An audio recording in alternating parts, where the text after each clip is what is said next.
worried that I would lose position in the scramble. He seemed like he was pretty aware of the angles I was going to take to try to finish, and the moment I let up my pressure, I was pretty sure he was going to try to go for a big scramble, so I didn't want to lose a position in scrambles. Was there a point, though, where you thought you were closer than another time? Because you did have a few opportunities. That guillotine I thought was super close. I just couldn't quite get it. I had my arm around his neck, and then the other arm I was going to use to leverage the finish. He just had really good grip on it, and I couldn't quite get it out of his wrist control without like sacrificing my positioning. What was your thoughts on the crowd? Because obviously it's like you're walking in hostile territory, but were you listening? Did it bother you at all? I heard it. It kind of amused me. It's kind of awesome. Like the Irish fans, they're belligerent, but like I'm gonna miss that, man. They made this fun. Like they were outside singing and stuff after the weigh-ins. They make it fun, dude. They had some drama and stuff. Like they're real passionate fans. They're fun. It's not the first time I've had to deal with a hostile crowd. Though when I fought in Australia, I got booed when I came out. Fought in the Philippines a bunch of times. They were actually chanting the other guy's name like mid-fight, so it doesn't really bother me. As far as the pay for the Reebok deal, how does that stack up for you as compared to what you were making off sponsorships before?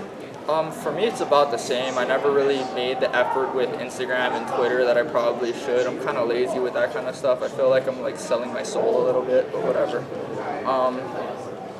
For me, I make about the same amount, so I don't particularly care, except now I have nicer gear, so I guess it's pretty cool. Is it nice to know that this way the money's a little more guaranteed and you'll get it within 10 days as opposed to having to chase down sponsors, or does that not make a difference? I don't really care. I have a really good manager in Jason House, so it was never really an issue to get sponsor money before. He kind of knew what guys to do business with and stuff, and it was never an issue getting money before. So, yeah, like I said, I guess I just have nicer gear now. I really like the bags they gave us. Those are awesome. Well, you mentioned there on social media that you don't sell your soul and that kind of thing, but you know that that's certainly a part of the game now. So is it something that you'll try to get more involved in, or you're just not ever going to? I'm working on it more. We actually have a lot more guys coming by the gym and stuff now, and like so it's a lot easier for me. I just kind of repost their stuff. Like I don't even have to make up my own captions anymore, which is nice. You have no interest in playing the game and interacting with the fans like that? I thought I was. Well, I don't know. I don't interact. I don't care. Well, it's just that when you look at the guy who's headlining this card, Conor McGregor has made a big name for himself with his ability to talk and communicate what he wants. So you can definitely see the value in that. That's very true, but I never got in this to sell my soul. I got in this to be the best in the world. One day I got in this to prove, like, bar none, that I'm going to be one of the greatest ever. I never got in this to talk my way to the top. I got in this to earn my way to the top.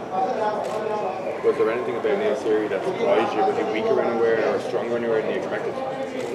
Honestly, that was about exactly what we thought. He hit a lot harder than I thought he would. He hit pretty hard. When he was ducking his head throwing, that guy like just doesn't care, man. We collided heads a bunch of times, man. That guy just doesn't care. He's a tough guy, man. He's really tough. Were any of his guillotines in at all, or were they air chokes, blood chokes? Did any of them get that close? Didn't get that close, honestly. I had him pretty under control. My coach, Rylan Lazares, he went over that fairly thoroughly with me.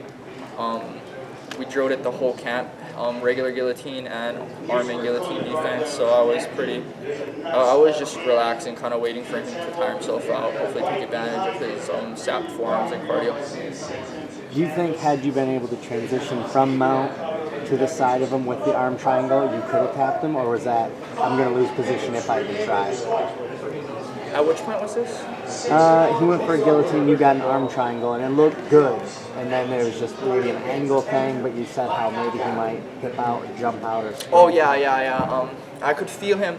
Like, I was trying to work my way to the top and kind of suck it underneath and choke down the artery that was inside, but I could feel him worming his way out and turning into me, so I was like, man, if I try and like yank this real tight, I'm pretty sure I'm going to lose the shoulder and he's going to be gone.